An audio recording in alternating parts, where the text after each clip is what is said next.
मुंडा शासन व्यवस्था एक ऐसी व्यवस्था जो प्राचीन काल से चली आ रही है। भारत सरकार द्वारा सन 1992 में संविधान के 73वें संशोधन के अंतर्गत लाए गए पंचायती राज प्रणाली से पहले से ही मुंडाओं की पंचायती प्रणाली चली आ रही है। मुंडा शासन व्यवस्था में पंचायत का बहुत बड़ी भूमिका है। मुंडा गांव में आने वाली समस्याओं का समाधान एवं मुंडा परंपराओं, संस्कृति, भाषा आदि की सुरक्षा सुनिश्चित करने में पंचायत की बहुत बड़ी भूमिका रही है। आइए आज हम आपको मुंडा पंचायती राज या शासन व्यवस्था से रूबरू कराते हैं। मुंडा पंचायतों को 4 भागों में बांटा जाता है। इसमें सबसे निचला स्तर है टोला पंचायत, स्तर 2 पर है हातू पंचायत, स्तर 3 पढ़ा पंचायत, स्तर 4 सार्वजनिक पढ़ा पंचायत। स्तर 1 यानी टोला पंचायत की अगर हम बात करें तो टोला किसी भी गांव की सबसे निचली इकाई होती है। यह कुछ खूंट विशेष हो सकती है या फिर मुंडाओं के उस क्षेत्र में आगमन के समय के आधार पर तय होता है। टोला द्वारा बुलाई जाने वाली पंचायत को टोला पंचायत कहते हैं। यह पंचायत प्रणाली में सबसे निचली इकाई होती है जिसमें उस टोला से संबंधित छोटे मोटे समस्याओं का निदान किया जाता है। टोला पंचायत में एक टोला मुंडा एवं टोला के सभी परिवारों के मुखिया सदस्य शामिल होते हैं। यदि टोला के किसी व्यक्ति का सामाजिक बहिष्कार करना हो तो ऐसी स्थिति में हाथू पहन की टोला पंचायत में उपस्थिति होना अनिवार्य है। स्तर 2 यानी हाथू पंचायत। हाथू या गांव कई टोलों को मिलकर बनता है। हाथू द्वारा बुलाई जाने वाली पंचायत को हाथू पंचायत कहते हैं। इसकी अध्यक्षता हाथू मुंडा करता है। यदि किसी टोला पंचायत में कोई विवाद नहीं सुलझता है तो उसे टोला मुंडा के द्वारा हाथू पंचायत में रखा जाता है। हाथू पंचायत का कार्य क्षेत्र जमीन की स्वामित्व का विवाद, गांव की सीमाओं के अंदर चोरी, लड़ाई झगड़े आदि की समस्याओं का निपटारा करने तक है। स्तर 3 यानी पढ़ा पंचायत। पढ़ा अनेक गांवों को मिलाकर बनता है। पढ़ा द्वारा बुलाई गई पंचायत को पढ़ा पंचायत कहते हैं। पढ़ा पंचायत की अध्यक्षता पढ़ा मुंडा द्वारा की जाती है।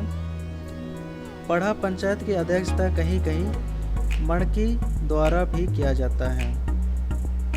पढ़ा पंचायत में हाथू पंचायत द्वारा निपटारा नहीं किए जाने वाली समस्याओं को हाथू मुंडा द्वारा रखा जाता है। उदाहरण के लिए हाथू मुंडा और हाथू पहन के बीच श्रेष्ठता संबंधी विवाद, व्यभिचार आदि। सबसे ऊपरी स्तर यानी स्तर 4 पर सार्वजनिक पढ़ा पंचायत आता है। पढ़ा पंचायत में जिन विवादों का निपटारा नहीं हो पाता है उनको सार्वजनिक पढ़ा पंचायत बैठक में रखा जाता है। इसमें संबंधित पढ़ा के अतिरिक्त दूसरे पढ़ाओं को भी आमंत्रित किया जाता है। सार्वजनिक पढ़ा पंचायत में अनेक विषयों जो किसी पढ़ा पंचायत के दायरे में नहीं आते हों उन पर निर्णय लिया जाता है। उदाहरण के लिए कब्रगाह यानी ससंगदिरी के ऊपर विवाद, किसी महिला पर डायन होने का आरोप लगना आदि। आइए अब हम बात करते हैं मुंडा शासन व्यवस्था में प्रमुख कार्यकारी अधिकारी कौन कौन होते हैं। सबसे ऊपर है मुंडा। मुंडा सर्वश्रेष्ठ होता है। मुंडा गांव का मुखिया होता है। वह टोला पंचायत और ग्राम पंचायत की अध्यक्षता करता है। मुंडा जिस खूंट से संबंध रखता है उसे मुंडा खूंट कहा जाता है। मुंडा गांव या मौजा का राजस्व जमा करता है। मुंडा शासन व्यवस्था में अगला पोस्ट है पाहन। पाहन मुंडा टोला, हाथू या मौजा में त्योहारों के विशेष अवसरों पर शादी ब्याह के दौरान पूजा पाठ का कार्य करता है। वह पाहन खूंट से आता है। किसी किसी गांव में वह पाहन खूंट की अलग टोली होती है जिसे पाहन टोली कहते हैं। किसी व्यक्ति को उसके अपराध की वजह से टोला से निष्कासित या बहिष्कृत करने की स्थिति में मुंडा टोला मुंडा के अतिरिक्त टोला पाहन की उपस्थिति अनिवार्य है। अगला पद है मानकी का। मुगल और ब्रिटिश शासन के दौरान मानकी संबंधित राजस्व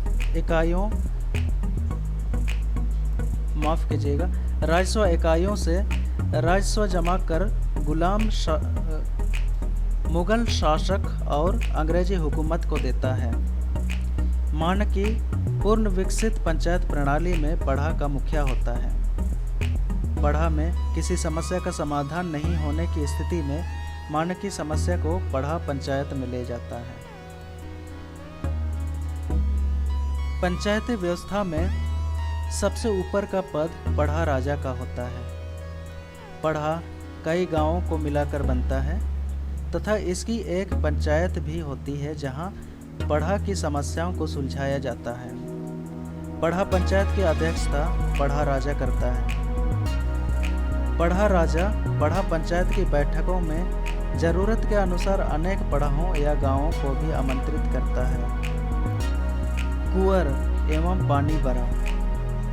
कुंवर और पानी बरा का पद हाथू या टोला पाहन की सहायता के लिए बनाई गई है। जैसे कि नाम से स्पष्ट है, कुंवर और पानी बरा पूजा के दौरान पानी भरने का कार्य करते हैं। अगला पद है भंडारी का। भंडारी मुंडा हाथू या मुंडा टोला में एक डाकिये की भूमिका निभाता है। वह मुंडा के आदेश पर साप्ताहिक बैठकों की घोषणा करता है। भंडारी को उसकी सेवा के बदले धन के रूप में धान या पैसे देने का प्रावधान है। आइए अब देखते हैं मुंडा शासन व्यवस्था से संबंधित शब्द एवं अर्थ। पहला है खूंट। खूंट का अर्थ होता है गोत्र, जिसे मुंडा लोग कीली भी कहते हैं। उदाहरण के लिए मुंडा खूंट, पाहन खूंट आदि। दूसरा शब्द है खूंट कट्टी।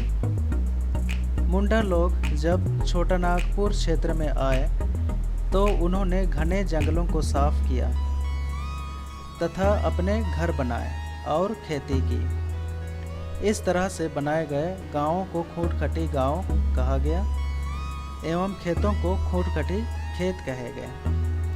आइए अब हम देखते हैं मुंडा गांवों के 3 प्रमुख स्थान। पहला है ससंग। मुंडा गांव में कब्रिस्तान को ससंग कहते हैं। प्रत्येक खूंट का अपना अलग अलग ससंग होता है। एक खूंट दूसरे खूंट के ससंग में अपने खूंट के मृत शरीर को नहीं दफना सकता है।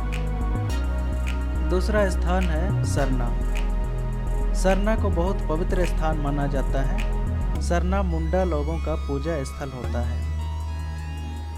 गांव के सभी हाथू मुंडा सरना पर जाते हैं तथा पाहन पूजा करता है। अखाड़ा। अखाड़ा वह जगह होता है जहां मुंडा जनजाति विभिन्न पर्वों के अवसर पर नाचते एवं गाते हैं। यहाँ पूरे दिन भर के कामों से थकने के बाद शाम में मुंडा लोग आराम करते हैं। आइए अब हम देखते हैं मुंडाओं से संबंधित कुछ तथ्य। मुंडा जनजाति बहुत ही ताकतवर जनजाति है और यह झारखंड के कोलारियन समूह से आता है। मुंडाओं की भाषा मुंडारी ऑस्ट्रो एशियाटिक भाषा परिवार से आती है। इसे मुंडारी में होड़ो जगर कहते हैं। मुंडा प्रमुख रूप से झारखंड के रांची, खूंटी, हजारीबाग, गुमला, सिमडेगा, गिरिडीह, सिंहभूम और संथाल परगना क्षेत्र में पाए